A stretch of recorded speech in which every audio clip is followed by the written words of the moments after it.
Absolutely. You can find their number and a detailed list of items needed on our website. Yay.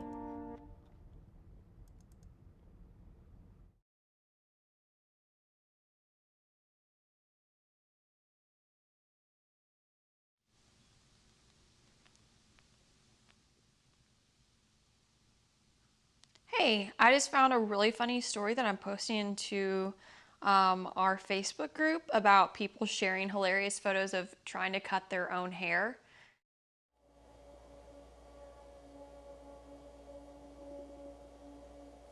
Hey, mic check 1, 2, 3. Rockingham County confirms its first coronavirus death. The patient was in his or her 60s and reportedly had underlying.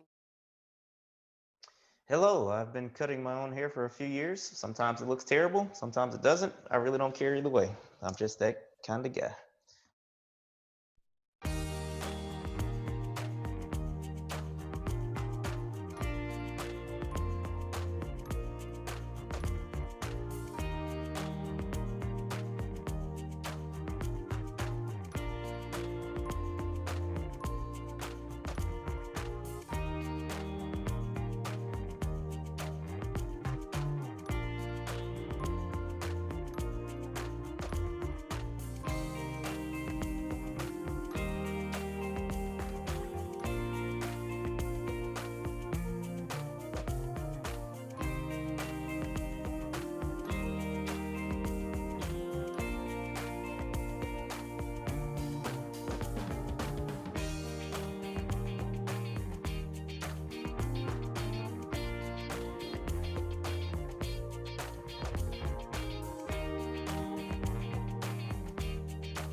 Well, good morning and thank you for joining us on After GMS. It's about 7:47 on your Thursday, April 2nd. I've got my colleagues here with me working from home, even though I feel so close to you. You're all in your living rooms or your offices. Stacy, Taran, and Megan.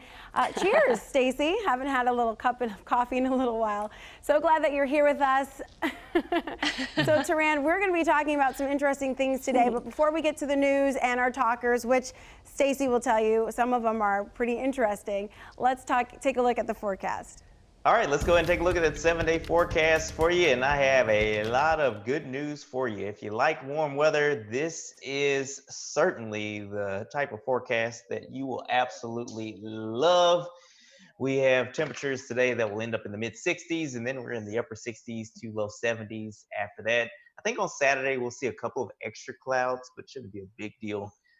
By Sunday, though, small rain chance. Still think it's mainly dry Sunday, mainly dry Monday, but I had to go ahead and put a 20% chance of rain in for that small possibility of an isolated shower or two. The next decent chance of rain is not going to arrive until right around Tuesday. Could see a couple of thunderstorms. Right now, we're just going to say showers. We're going to keep a close eye on that system for you. But in the meantime, enjoy the quiet weather because it's going to stick around for the next few days. I'm going to go ahead and put a barbecue alert out for Saturday with temperatures in the upper 60s and low 70s, decent amount of sunshine. It's going to be a good day. Just sit outside the back porch and just get some fresh air. Let's get you caught up on your headlines this morning. The latest in the coronavirus outbreak across our country. We'll start in Montgomery County here at home, where we've learned Sadly, a sheriff's deputy has passed away from complications of the coronavirus. Deputy Bud Phuong tested positive for coronavirus last week. He self-isolated for a few days and then went to the hospital Monday. He died yesterday. Phuong served as a school resource officer and led DARE courses at the schools where he worked during his 14 years with the sheriff's office. He leaves behind a wife and 5 children. Rockingham County has confirmed its first coronavirus death. The patient was in his or her 60s and reportedly had underlying health conditions. At the same time, 3 cases have been confirmed in Stokes County, meaning all Triad counties now have confirmed cases of coronavirus. An institute has created projections about the coronavirus spreading across North Carolina. The research shows North Carolina will hit the peak of its curve for deaths per day on April 27th. But there is a caveat here. Researchers say the numbers are, quote, predicated rather on the enactment of social distancing measures and people following them. Well, the Interactive Resource Center is expanding its outreach to people who live in tents. Teams are going into encampments around Greensboro to make sure they're aware of this epidemic. They're providing portable wash tubs and hygiene products, as well as food and clothing. The CDC recommends people living in encampments to stay where they are. The IRC goes out every Tuesday and Thursday to check on them. The Greensboro Housing Authority is pleading for donations for our seniors. The GHA is Guilford County's largest provider of affordable housing. It helps more than 12,000 people, and 1,500 of them are elderly. It's asking for dry goods, including rice, pasta, oatmeal, and beans. To donate, just contact the Greensboro Housing Authority. You can find their information and a detailed list of much-needed items on our website, WFMYnews2.com. The coronavirus pandemic is serious. We all know that, but it is especially so for people with underlying heart conditions. Health officials say people over age 65 with coronary heart disease or hypertension are more likely to be infected and to develop more severe symptoms. WFMY News 2's Candace Redd is spending the morning at the Cone Health Heart and Vascular Center in Greensboro with what heart patients need to know about coronavirus. At this point, health officials say everyone should be taking the coronavirus pandemic seriously. That includes people most at risk for severe illnesses. This morning, we're specifically talking about people with underlying medical conditions such as heart disease. Statistics show nearly half of all adults in the U.S. have some type of cardiovascular disease. In fact, the CDC says heart disease causes about 1 in 4 deaths. Staying focused on the new coronavirus, health experts say COVID-19 could affect heart patients in several ways. For one, research shows the virus could cause damage to the heart muscle and other severe health complications. Now, during the coronavirus pandemic, doctors are encouraging people with heart disease to continue to take medications to avoid other health problems. You want to make sure that you have the connections that can help you get your medications that are prescribed so that you don't run out of them. Do you have a pharmacy that can deliver? Do you have somebody who can drop them off at your door? Doctors are also encouraging people with heart disease to focus on a healthy lifestyle that includes eating healthier foods, getting daily exercise, practicing social distancing, and staying home to limit the risk of COVID-19 exposure. And don't forget about the basic steps that everyone can take, such as washing your hands with soap and water for at least 20 seconds and cleaning and disinfecting frequently touched surfaces. But for more tips on this story, all you have to do is visit our website. That's WFMYnews2.com.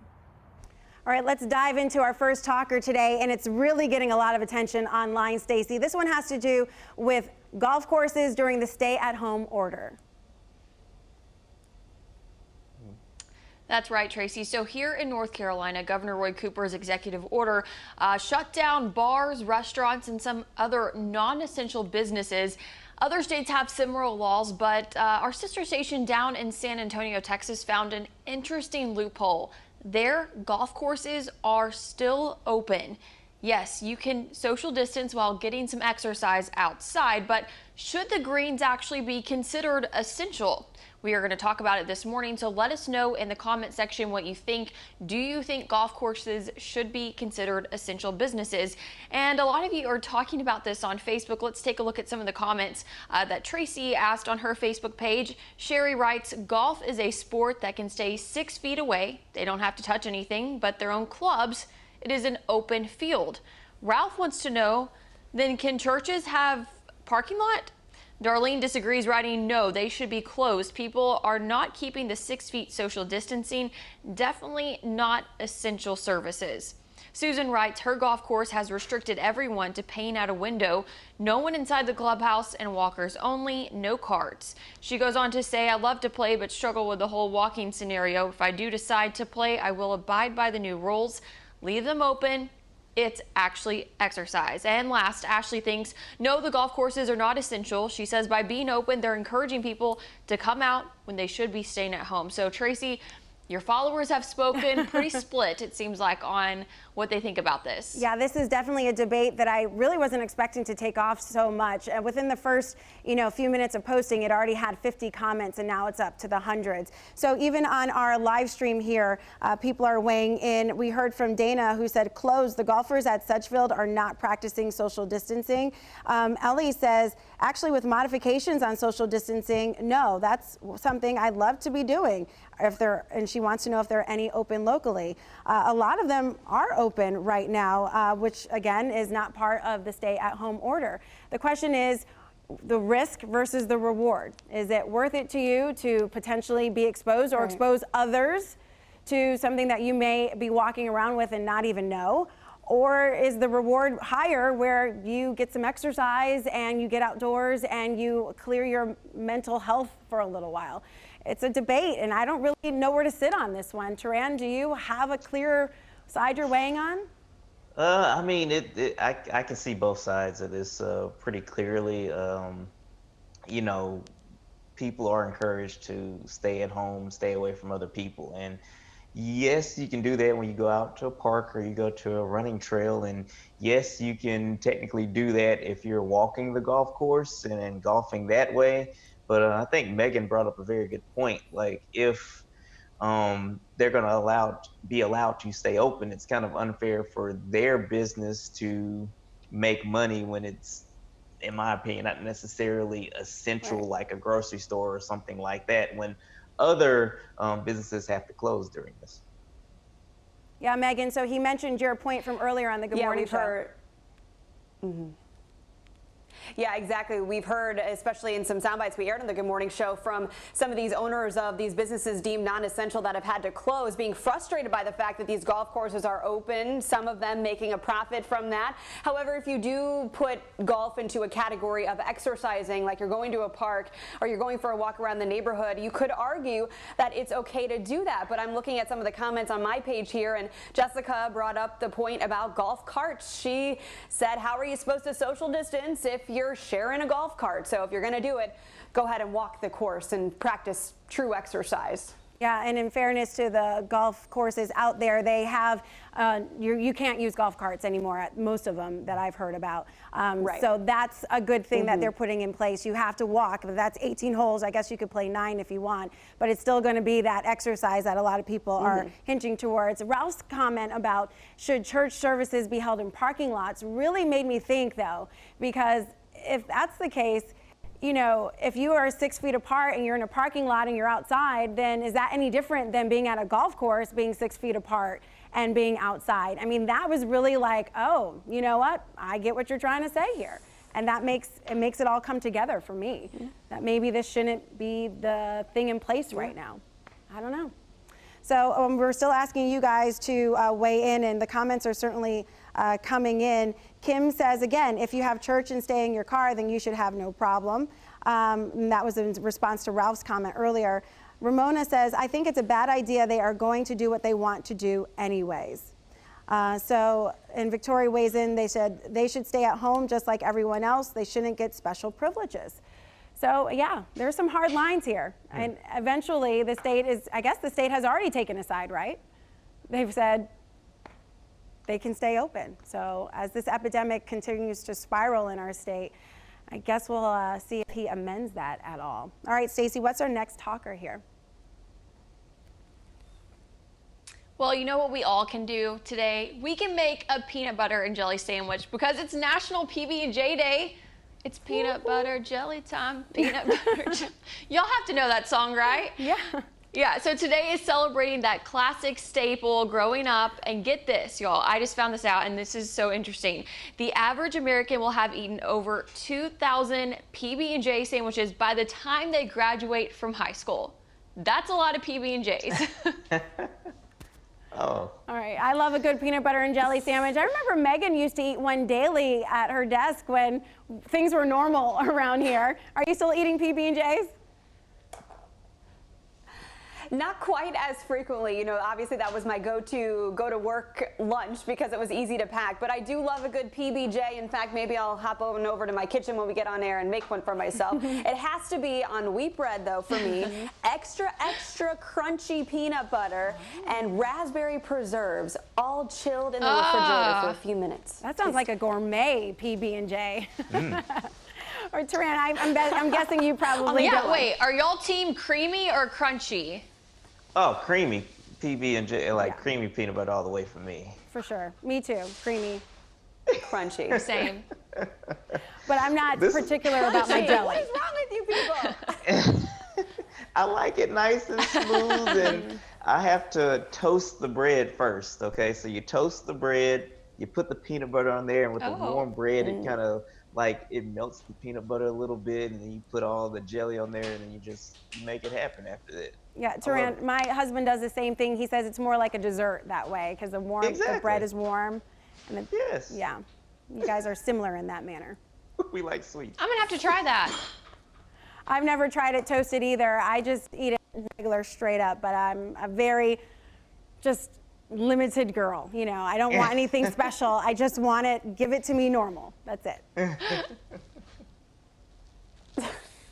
All right, well, it looks like our debate is settled here. 3-1, creamy it is. Sorry, Meg. All right, let's get to our forecast before we head out today. Well, here's something I think we all can agree on. We like sunshine, okay? We're going to see a lot of that today. High temperatures in the mid 60s, and then we're in the upper 60s to low 70s after that. Small chance of rain on Sunday and Monday. Most of us stay dry during that time frame before rain chances go up by the middle of next week. So, you know, the weather's going to be nice. We need to just get a little bit of fresh air the next few days. Not going to have any issues at all around the area. These 70s are back soon. So excited, and they're right in time for the weekend, which is the best part. Can't argue with that. All right, guys, thanks so much for watching After GMS. We have more great conversations and headlines coming up today at noon. We'll see you then. And, of course, watch the Good Morning Show every day starting at 4:30. Take care, guys.